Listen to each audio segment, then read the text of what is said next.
Generation জি কে আমরা অপদার্থ ভেবেছিলাম, বলতাম এগুলো পাবজি খেলে, এগুলো ফেসবুকে পড়ে থাকে, এগুলো ফার্মের মুরগির মতো। কিন্তু এই বাচ্চাগুলো আবাবিল পাখির মতো। আমরা গত স্বৈরশাসনের সময় অর্থাৎ 1 বছর আগে পর্যন্ত, তার আগের 15.5 বছর যেভাবে ন্যারেটিভ তৈরি করা হয়েছে বাংলাদেশে, এবং সেই ন্যারেটিভ বাংলাদেশকে কোন খাদের কিনার পর্যন্ত নিয়ে গিয়েছিল সেটা আমরা সবাই অবগত আছি।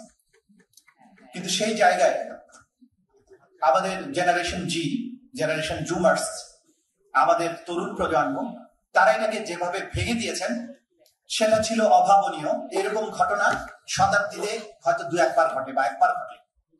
প্রতিদিন এই জেনারেশন জি আমাদের এই অতীতের মিথ ভেঙে একটা রেভলিউশন নিয়ে আসবে, এটা কিন্তু আমরা প্রত্যাশা করতে পারি না। সেজন্য প্রতিনিয়ত আমাদের দায়িত্ব পালন করার ব্যাপার আছে। গত 15.5 বছরে, 1 বছর আগে থেকে তার আগের 15.5 বছরে সাংবাদিকতাকে তোষামদির একটা শিল্পে পরিণত করা হয়েছিল। যে সাংবাদিক শাসকদেরকে কঠিন প্রশ্নবাণে জর্জরিত করার কথা ছিল, সেই সময় সাংবাদিকেরা তৈলমর্দনে ব্যস্ত ছিলেন।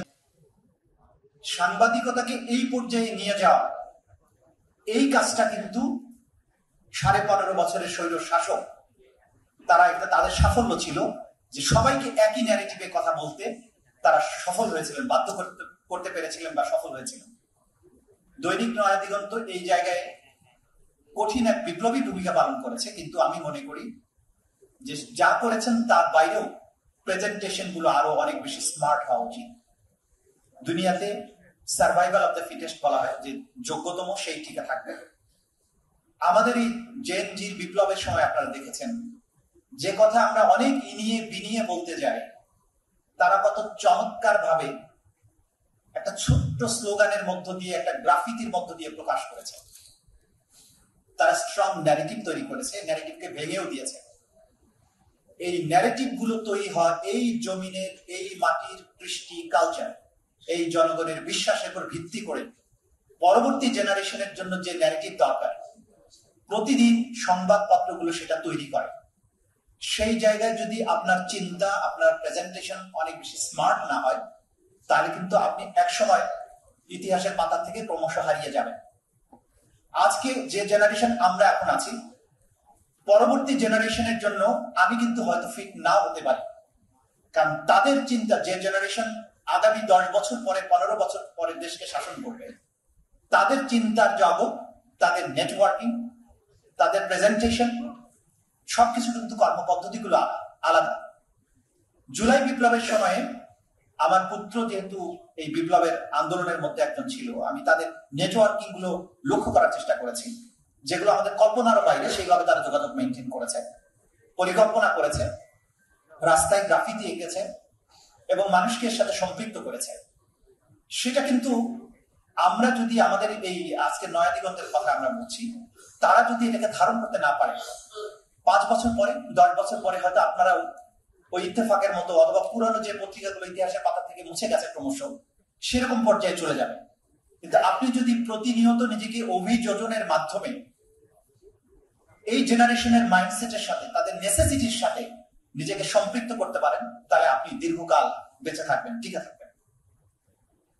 আমি আজকের এই পর্যায়ে এসে জুলাই বিপ্লবের অমর শহীদদেরকে স্মরণ করি, শহীদ আনাসের কথা স্মরণ করি। তার ছোট্ট একটা চিঠি কিভাবে আমাদেরকে নাড়া দিয়েছে। মায়ের কাছে লিখে গেছে, 10 বছরের 12 বছরের বাচ্চা, যে ল্যাংড়া প্রতিবন্ধী যদি আন্দোলনে যেতে পারে, গুলি খেয়ে শহীদ হতে পারে, আমি কিভাবে ঘরে বসে থাকবো? যদি বেঁচে না ফিরি, গর্বিত হয়ে। এমন কথা কজন বলতে পারে? যদি বেঁচে না ফিরি, 10 বছরের বাচ্চা বলছে, তাহলে মাকে বলছে তুমি গর্বিত হয়ে।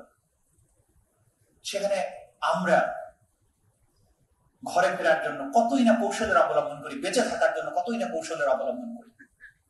ইতিহাসের স্রোত তারাই পাল্টাতে পারে যারা এইভাবে কথা বলতে পারে, জীবন দিতে পারে, মাঠে নামতে পারে, বিজয়টাকে অর্জন করতে পারে, ছিনিয়ে আনতে পারে।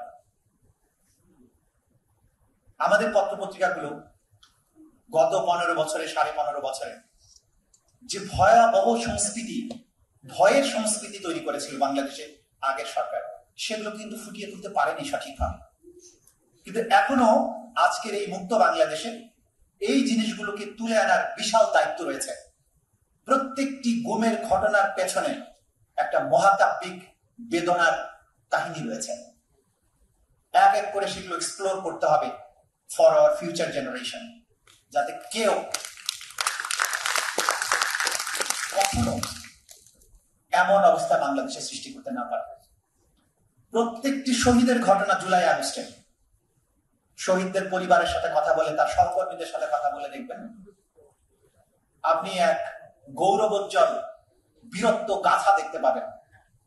আমরা যদি তাদেরকে তুলে আনতে না পারি, তাহলে এই জেনারেশনের কথা কিন্তু আমরা বুঝতে পারবো না, এবং আগামীতে বাংলাদেশে নেতৃত্ব দেবার, আগামীর বাংলাদেশে কোনো প্রাসঙ্গিক থাকার কোনো অধিকারও কিন্তু আমাদের থাকবে না। যে মহাবিপ্লব হয়েছে জুলাই এবং আগস্টে, ভেতর থেকে কি পরিবর্তন হয়েছে সেটা আমাদেরকে উপলব্ধি করতে হবে। ঢাকা বিশ্ববিদ্যালয়ের দেয়ালে, ঢাকা শহরের দেয়ালে যে গ্রাফিতি, তাদের ভাষা, তাদের প্রেজেন্টেশন, তাদের মনের আকুতি আমাদেরকে বুঝতে হবে, এবং সেই আলোকে ন্যারেটিভ তৈরি করতে হবে। জেনারেশন জি কে আমরা অপদার্থ ভেবেছিলাম, বলতাম এগুলো পাবজি খেলে, এগুলো ফেসবুকে পড়ে থাকে, এগুলো ফার্মের মুরগির মতো। কিন্তু এই বাচ্চাগুলো আবাবিল পাখির মতো, কি বিশাল দানবীয় বাহিনী ছিল। আবাবিল পাখির মতো ক্ষুদ্র ক্ষুদ্র লাঠি আর পাথর দিয়ে এক স্বৈর শাসনের শুধু চর্বিত ঘাসের ন্যায় পিষেই ফেলেনি, তাকে দিল্লি পর্যন্ত তাড়িয়ে নিয়ে গেছে। মহাকাব্যিক বিপ্লব। এইটাই জাতির প্রবাহমান রক্ত স্রোতের সাথে আমাদেরকে মিশিয়ে নিতে হবে, যে আমরা এরকম বিপ্লব আমাদের এই সন্তানেরা করতে পারে। তাদের বীরত্ব গাথা লিখে রাখতে হবে, সংরক্ষণ করতে হবে আগামী প্রজন্মের জন্য, যাতে কোনোদিন প্রয়োজন হলে আমাদের সন্তানেরা আবারও ঠিক একইভাবে জেগে উঠতে পারে। আজকে এই প্রতিষ্ঠা বার্ষিকীতে আপনাদেরকে অভিনন্দন জানিয়ে, আপনাদের দায়িত্বের কথাটি আরেকবার মনে করিয়ে দিয়ে, মুক্ত বাংলাদেশে আবার আমরা সমৃদ্ধির সেই পর্যায়ে দেশকে নিয়ে যাব।